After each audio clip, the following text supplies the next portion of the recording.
बच्चों, हाय पूर्वी on behalf of personal tutor channel. आज हम लोग क्लास 9 साइंस एंड टेक्नोलॉजी का chapter number 12 study of sound पढ़ने वाले हैं।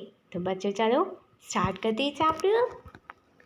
So can you recall how does the velocity of sound depends on it's frequency? क्या आप बता सकते हैं कि साउंड की वेलोसिटी कैसे उसकी फ्रिक्वेंसी पर डिपेंडेंट है? Next, how is the direction of an oscillation of the particle of the medium related to the direction of the propagation of the sound wave?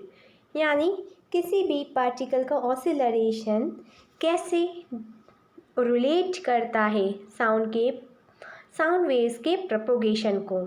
इन दोनों के बीच में रिलेशन शो करना है।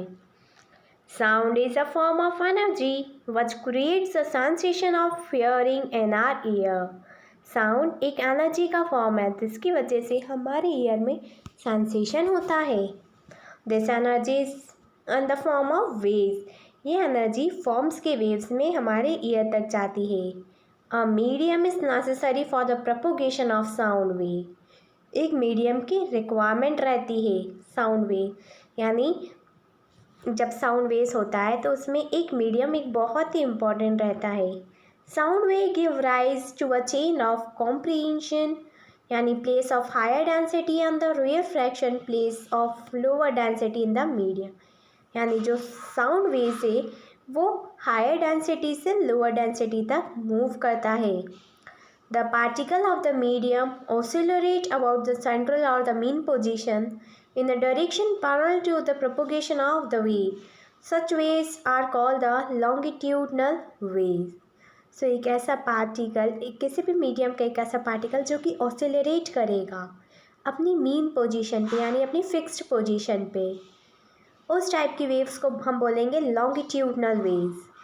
And on the other hands, in the waves created by dropping a stone in still water, the particle of water oscillates ups and down.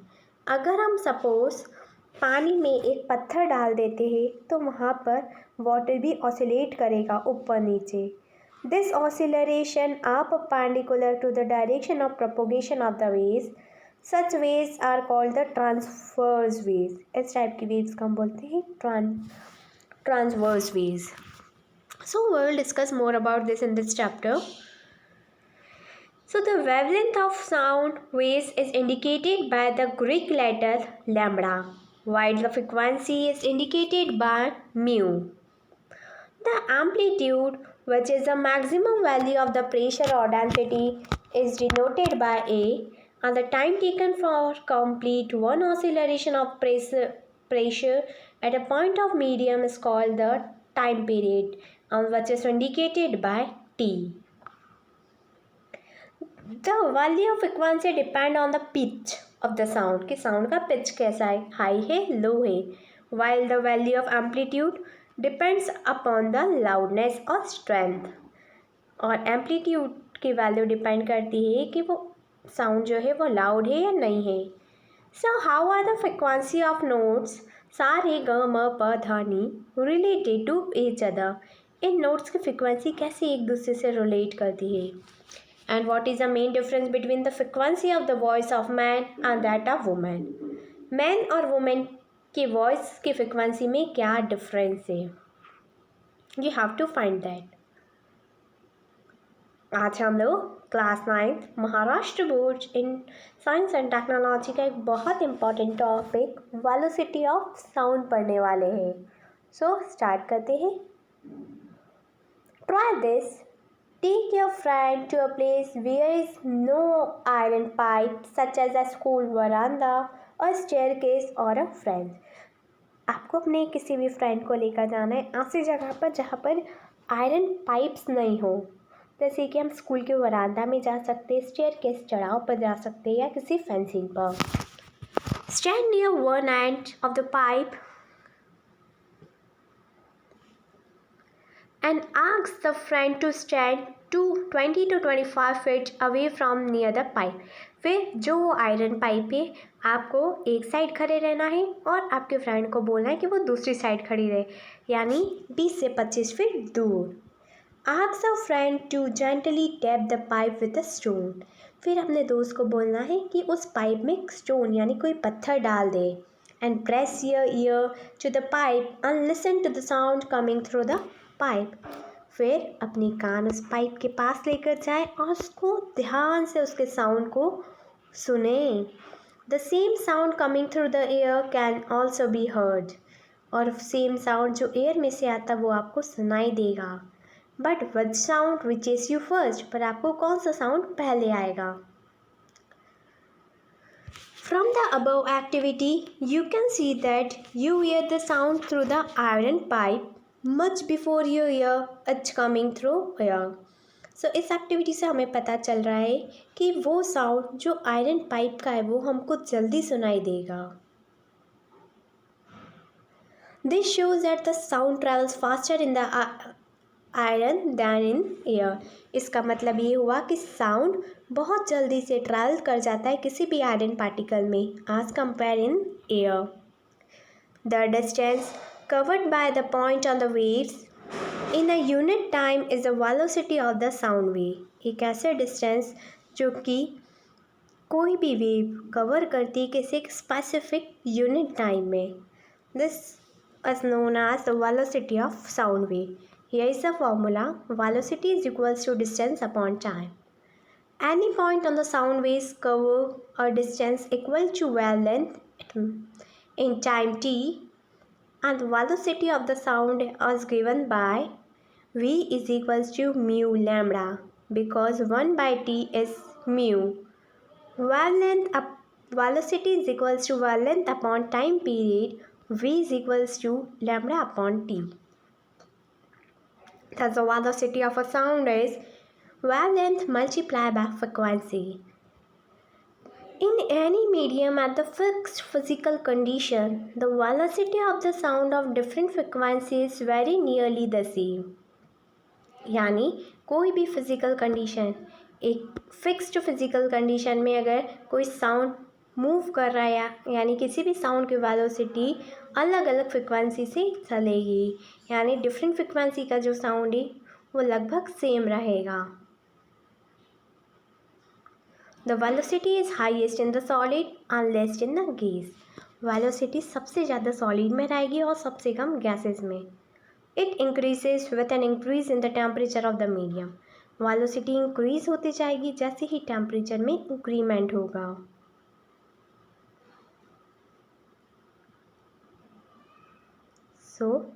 आज हम लोग class 9th Maharashtra board science and technology की बहुत important definitions पढ़ने वाले हैं. Start करते हैं.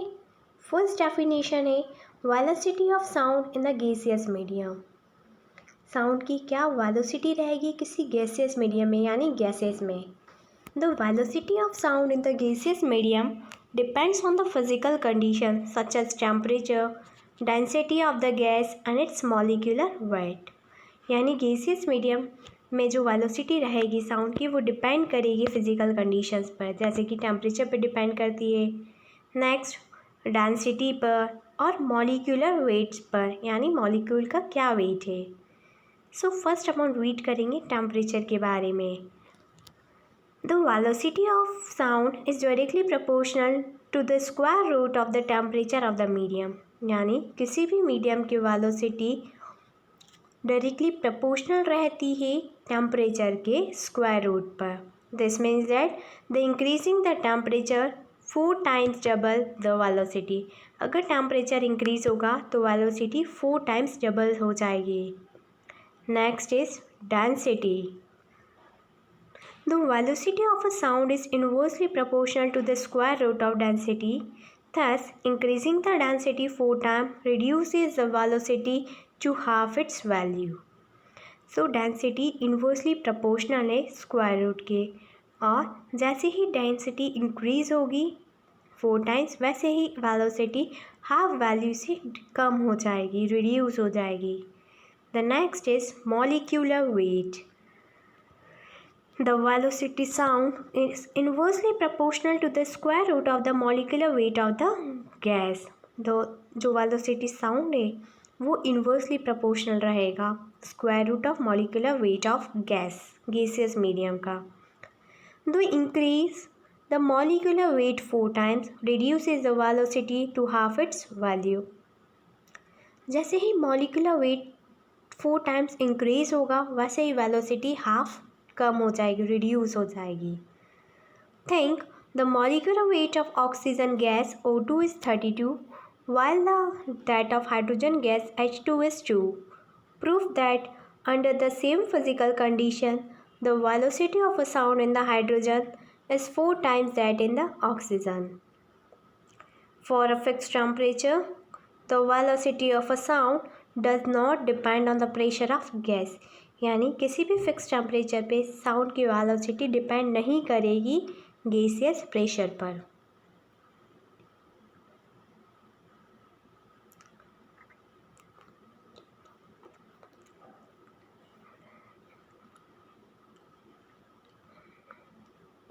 हेलो बच्चों, हाय पूर्वी on behalf of personal tutor channel.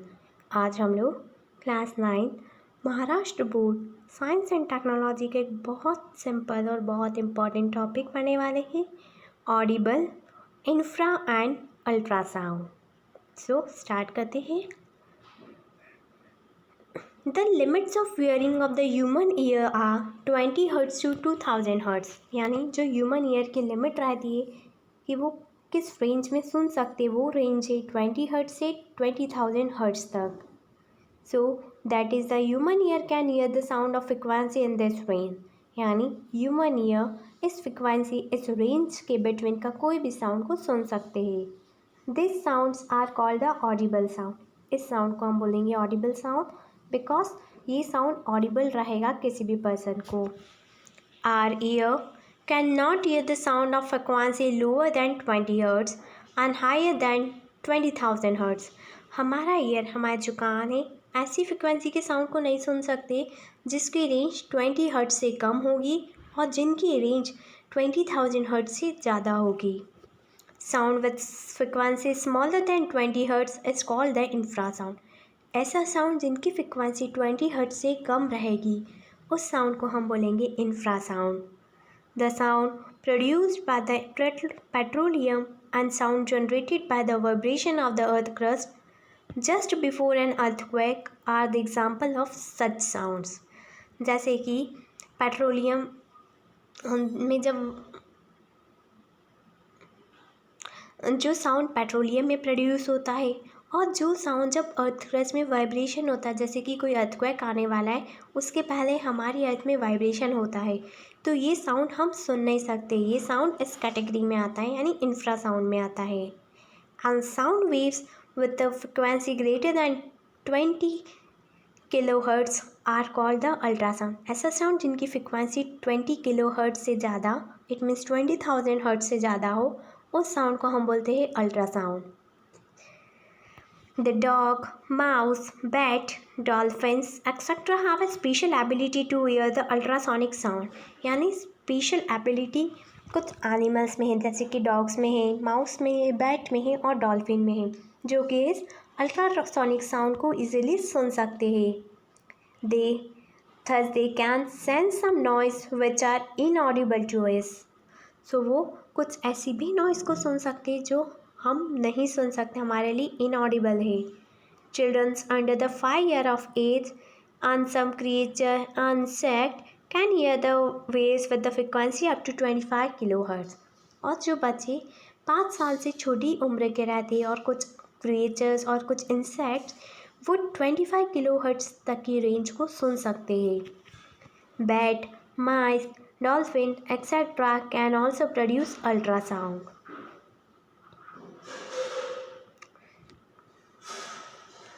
आज हम लोग class 9 Maharashtra board environmental science का एक बहुत important topic uses of ultrasonic sound पढ़ने वाले हैं कि अल्ट्रासोनिक साउंड कहाँ कहाँ यूज में आया है।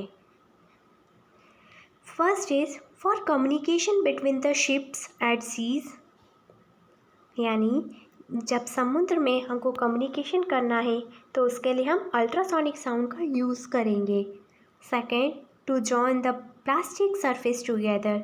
अगर हमें दो प्लास्टिक सरफेस को जोड़ना है तो भी हम अल्ट्रासोनिक साउंड का यूज़ करेंगे। Third, to sterilise the liquid in like milk by killing the bacteria in it so that the milk keeps for a longer duration. जब हम किसी भी लिक्विड जैसे कि मिल्क को स्टेरिलाइज करेंगे जिससे कि मिल्क के अंदर जितने भी बैक्टीरिया है वो मर जाए और हम लॉन्ग ड्यूरेशन तक मिल्क को स्टोर कर सकें और वो डिस्ट्रॉय नहीं हो। Fourth, echocardiography, what studies the heartbeat, is based on the ultrasonic waves sonography technology। जो सोनोग्राफी टेक्नोलॉजी रहती है जिसमें हम हार्ट इकोकार्डियोग्राफी जिसमें हम हार्ट बीट के बारे में पढ़ते हैं, तो यहाँ पर भी अल्ट्रासोनिक साउंड वेव्स यूज़ आती है। To obtain the images of the internal organs in the human body, अगर हमको किसी भी ह्यूमन बॉडी के इंटरनल ऑर्गन की इमेज चाहिए तो भी अल्ट्रासोनिक साउंड का यूज़ आएगा। In industries to clean the intricate part of the machines where hand can not reach, industries में भी जहाँ हम लोगों का हाथ नहीं जा सकता, जहाँ हम लोग हाथ से वर्क नहीं कर सकते, यहाँ हमको मशीन्स की यूज़ रहती है, तो वहाँ भी हम अल्ट्रासोनिक साउंड का यूज़ करते हैं। And the last is to locate the cracks and the faults in the metal blocks, अगर मेटल ब्लॉक में कोई फॉल्ट है, कोई क्रैक आ गया तो भी हम अल्ट्रासोनिक साउंड का यूज़ करते हैं। नेक्स्ट, आज हम लोग class 9 Maharashtra board science and technology का एक बहुत important topic, exam point of view से भी बहुत ज़्यादा इम्पॉर्टेंट है और मेन एग्ज़ाम में तो ये डेफिनेटली आएगा। रिफ्लेक्शन ऑफ साउंड पढ़ने वाले हैं। सो स्टार्ट करते हैं। Make two sufficiently long identical tubes out of a cardboard, हमें कार्डबोर्ड से दो आइडेंटिकल ट्यूब्स कट करनी है, दो ट्यूब्स बनानी है। Orange them on a table in front of a wall, और उन्हें एक दीवार पर के सहारे खड़े करनी है। Place a clock near the end of one of the tube and try to hear the ticking of the clock at the end of the other tube by placing ear there, अगर हम एक and पर यानी एक cardboard की tube पर के आगे एक घड़ी रख देंगे उसके एंड पर, तो हमें उसका साउंड दूसरे कार्डबोर्ड से आएगा। Adjust the angle of the two tubes till you can hear the sound very clearly, फिर उनके एंगल्स को एडजस्ट करो जिससे कि तुम्हें साउंड बहुत क्लियरली आए। Measure the angle of incidence θ1 and the angle of reflection θ2, फिर एंगल ऑफ इंसिडेंस को हमको θ1 लेना है और एंगल ऑफ रिफ्लेक्शन को θ2। Try to see if they are related in any way, और देखना है कि क्या ये एक दूसरे से रिलेट करते हैं। Like light waves sound waves to get reflected from a solid और a liquid surface, light waves के जैसे साउंड वेव्स भी रिफ्लेक्ट करेंगे सॉलिड सरफेस में भी और लिक्विड सरफेस में भी। This waves also follow the laws of reflection, ये वेव्स फॉलो करेगी लॉज ऑफ रिफ्लेक्शन को। लॉज ऑफ रिफ्लेक्शन होता है angle of incidence is equals to angle of reflection. So a smooth और a rough surface is needed for the reflection of sound, एक smooth surface भी चलेगा और rough surface भी चलेगा साउंड के रिफ्लेक्शन के लिए। The direction of the incident and sound wave and the reflected sound waves make equal angles with the perpendicular to the surface, and all of these three lies in the same plane, यानी जो incident ray है, incident sound waves है और जो reflected sound waves है वो same angle बनाएंगे perpendicular to the surface के बिल्कुल परपेंडिकुलर, और ये तीनों सेम प्लेन पर लाई करेंगे। आई होप कि आपको ये समझ में आया है। आज हम लोग class 9 Maharashtra board science and technology का एक topic good and bad reflectors of sound पढ़ने वाले हैं। सो स्टार्ट करते हैं। How much of the incident sound gate reflected decides whether the reflector is good और बैड रिफ्लेक्टर। सो कितने इंसिडेंट साउंड है जो बताते हैं कि रिफ्लेक्टर अच्छा रिफ्लेक्टर है या बुरा रिफ्लेक्टर है? A hard on the flat surface is a good reflector, while the cloth, paper, curtains, carpet, furniture absorb the sound instead of reflecting it. ये जो हार्ड और फ्लैट सरफेस है वो बहुत ही अच्छा रिफ्लेक्टर होते हैं, लेकिन जो पेपर है, क्लॉथ है, कर्टन्स है, ये सब बैड रिफ्लेक्टर रहेंगे क्योंकि ये सब साउंड को एब्जॉर्व कर लेंगे, रिफ्लेक्ट नहीं करेंगे, इसलिए इन्हें बैड रिफ्लेक्टर ऑफ साउंड बोला जाता है। Use your brain power in the above activity. What will happen if you lift one of the tube of some height? क्या होगा एक्टिविटी में अगर आप कोई सी भी एक ट्यूब को किसी हाइट पर लिफ्ट कर दोगे?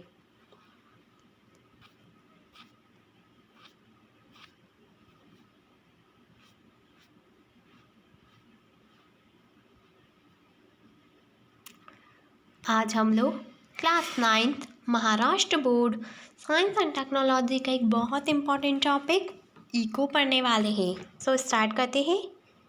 You must have visited an echo point at a hill station. आप लोगों ने विजिट किया होगा, अगर नहीं किया है तो जब भी आप किसी हिल स्टेशन जाए तो इको पॉइंट पर विजिट ज़रूर करना। If you shout loudly at such a point, you hear the same sound just after a little while. यानी अगर आप हिल स्टेशन की इको पॉइंट पर जाके कुछ भी चिल्लाओगे या कुछ भी ज़ोर से बोलोगे तो वही सेम साउंड आपको कुछ सेकंड्स के बाद फिर से सुनाई देगा। This sound is called an echo. इस टाइप के साउंड को हम बोलते हैं echo. An echo is a repetition of original sound because of the reflection by some surface. Echo original sound का रिफ्लेक्शन होता है, यानी ओरिजिनल साउंड जब बार बार रिपीट होता रहेगा किसी सरफेस पर रिफ्लेक्ट होने की वजह से, उसको हम बोलते हैं eco. In order to be able to hear the original sound and its reflection distinctly at 22 degrees Celsius, what must the minimum distance be between the source and the reflecting surface? At 22 degrees Celsius, the velocity of sound in the air is 344 meters per second. Our brain retains the sound for 0.1 seconds. Thus, for us to be able to hear a sound distinct echo, the sound should take more than 0.1 after starting from the source to get reflected and come back to us. यानी जो shouting हमने करी, जो आवाज़ हमने दी है, उसके 0.1 seconds के बाद वो साउंड हम तक वापस आता है, यानी वो 0.1 सेकेंड लगता है उसको रिफ्लेक्ट होने में। Thus, we can determine that the minimum distance between the source and the reflecting surface as follow. Distance is equals to speed into time. यहाँ पर speed दे रखी थी 344 meter per second and the time is 0.1 second. So the distance is 34.4 meter. Thus, to be able to hear distinct echo, the reflecting surface should be at the minimum distance of the half of the above. It means 17.2. As the velocity of sound depend on the temperature of the air and the distance depend on the temperature. यानी किसी भी sound की जो velocity है वो depend करती है कि वहाँ एयर का क्या टेम्परेचर है और डिस्टेंस किस पर डिपेंड करती है।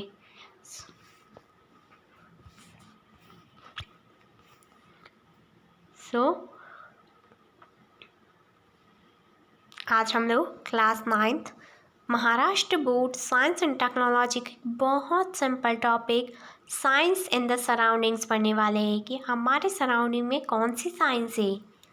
Echo can be heard multiple time due to the continuous और द मल्टीपल रिफ्लेक्शन।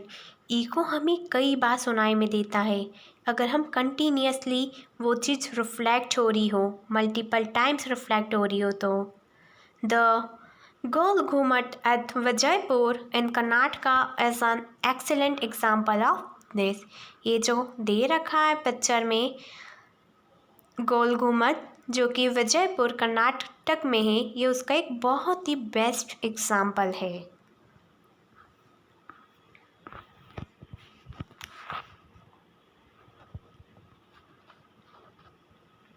आज हम लोग क्लास 9th महाराष्ट्र बोर्ड का एक बहुत इम्पॉर्टेंट टॉपिक रीवाइब्रेशन पढ़ने वाले हैं।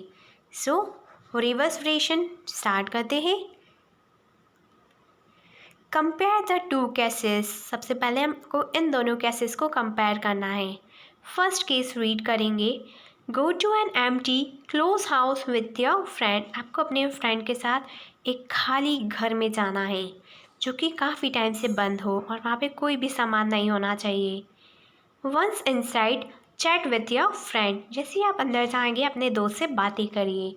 Not what you sense. आपको बताना आप क्या सेंस करते हैं। And in second case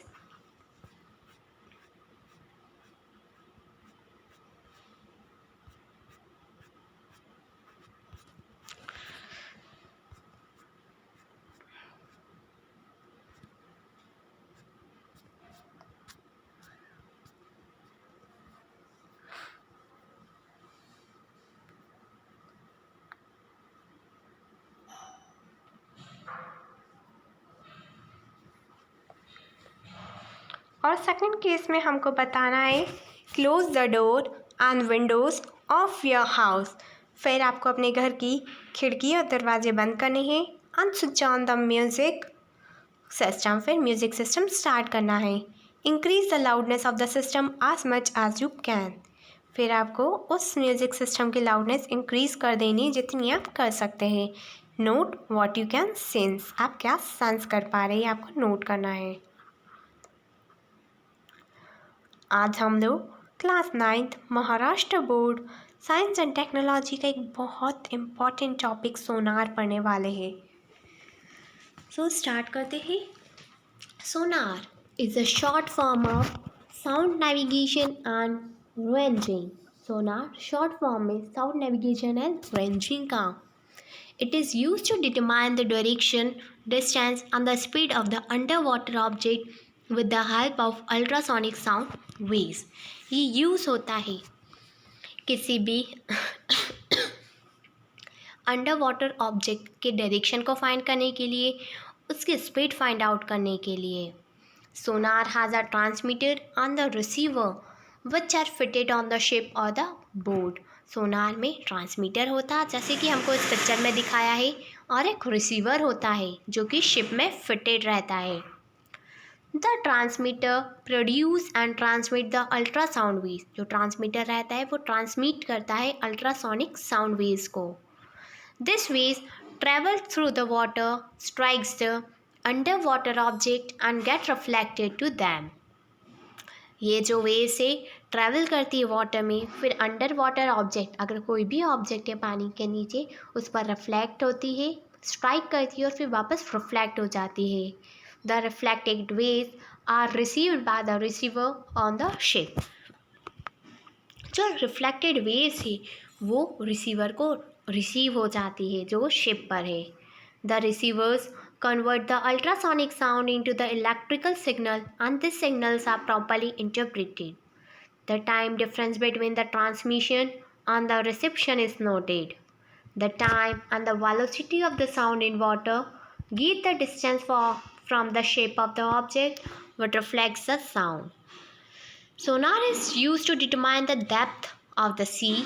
Sonar is used to search the underwater hills, valleys, submarine, iceberg, sunken ships, etc.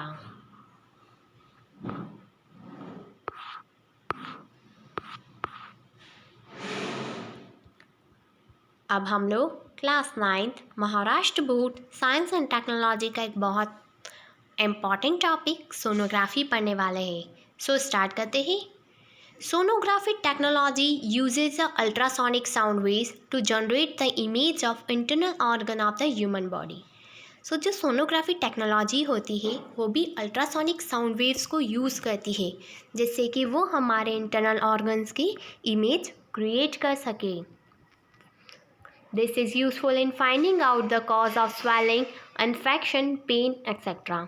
ये बहुत ही ज़्यादा यूज़फुल रहती है ये बताने के लिए कि हमको स्वेलिंग क्यों हो रही है, इन्फेक्शन क्यों हुआ है और पेन क्यों हो रहा है। The condition of the heart, the state of the heart after the heart attack, as well as the growth of fetus into the womb of the pregnant woman are studied under this technique. इस technique में अगर कोई person heart attack से सफ़र हो जाता है, यानी वो अफेक्टेड हो जाता है, किसी पर्सन को हार्ट अटैक आता है, तो उसकी हार्ट का क्या स्टेट है, उसके हार्ट की कंडीशन हम सोनोग्राफी से पता लगा सकते हैं। और किसी भी प्रेग्नेंट वुमेन के वॉर्म में फोर्टस की किस टाइप की ग्रोथ हो रही है, बेबी की ग्रोथ कैसे हो रही है, ये भी हम सोनोग्राफी टेक्निक के थ्रू बता सकते हैं। तो यहाँ पर सोनोग्राफी मशीन बता रखी है, दैन एग्जामिनेशन प्रोसीजर है, एंड दैन इमेज ऑब्टेन कि कैसी इमेज मिली है उनको। So this technique make use of the probe and a gel. जब इस टेक्निक का यूज़ करते हैं तो यहाँ हमको प्रोब्स और जेल का यूज की ज़रूरत होती है। The gel is use to make the proper contact between the skin and the probe. ये जो जेल रहती है उसकी वजह से एक प्रॉपर कॉन्टैक्ट होता है स्किन के बीच में और इस प्रोब के बीच में, so that the full capacity of the ultrasound can be utilise. The gel is applied to the skin outside the internal organ to be studied. Gel हमारे स्किन के उस हिस्से में लगाई जाती है जिस ऑर्गन के बारे में हमको स्टडी करना है। High frequency ultrasound is transmitted inside the body with the help of this probe. The sound reflected from the internal organ is again collected by the probe and fed to a computer which generates the image of the internal organ. As this method is painless, it is increasing use in the medical practice for the correct diagnosis. इस method में बिल्कुल भी pen नहीं होता है और ये आजकल बहुत ज़्यादा यूज़ होने लगा है मेडिकल प्रैक्टिस में, ताकि इससे डायग्नोसिस प्रॉपरली हो सके, प्रॉपरली हम किसी भी पर्सन को डायग्नोस कर सके।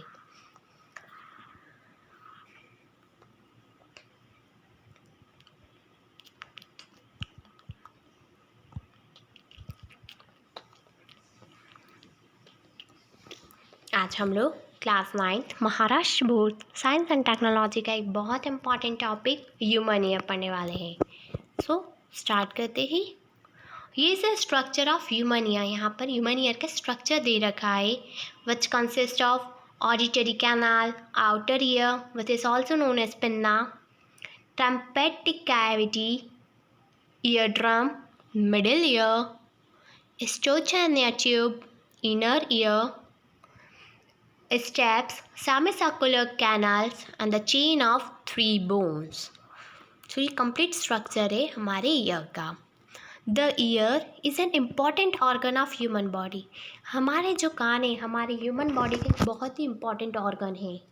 We hear the sound because of our ear. हम कान की वजह से ही किसी साउंड को सुन सकते हैं। When the sound waves falls on the eardrums, it vibrates. जब कोई भी साउंड वेव्स हमारे ईयर ड्रम में जाती है तो ईयर ड्रम वाइब्रेट करने लग जाता है। This vibration are converted into the electrical signal would travel to the brain through nerve. ये जो वाइब्रेशन है वो कन्वर्ट हो जाता है इलेक्ट्रिकल सिग्नल में, जो कि नर्व्स के थ्रू हमारे ब्रेन में जाता है। The ear can be divided into 3 parts. First है outer ear, middle ear and the inner ear. So first हम पढ़ेंगे outer ear. Outer ear is also known as pinna. The outer ear collects the sound waves, passes them through a tube to a cavity on the middle ear. It is peculiar funnel-like shape helps to collect and pass the sound into the middle ear. यानी outer ear sound को collect करता है और उसको पास कर देता है middle ear में। Next is middle ear. There is a thin membrane in the cavity of the middle ear called the eardrum. यानी हमारे मिडिल ईयर में पतली सी membrane होती है जिसको हम बोलते हैं eardrum. When a compression in the sound wave reaches the eardrum, the pressure outside it increases and get pushes inward. The opposite happens when the rarefaction reaches there. The pressure outside decreases and the membrane get pulled outwards. Thus, the sound waves cause the vibration of the membrane. Next आता है inner ear. The auditory nerves connect the inner ear to the brain. जो auditory nerve है वो connected है हमारे brain से। The inner ear has a structure resembling the shell of the snail.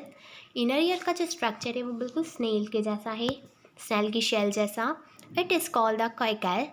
Cochlear receive the vibration coming from the membrane and convert into the electrical signal which are sent to the brain through the nerves and the brain analyze this signal. बच्चों, I hope कि आपको video अच्छी लगी होगी and if you have any query then comment in comment section. Thank you. Have a nice day.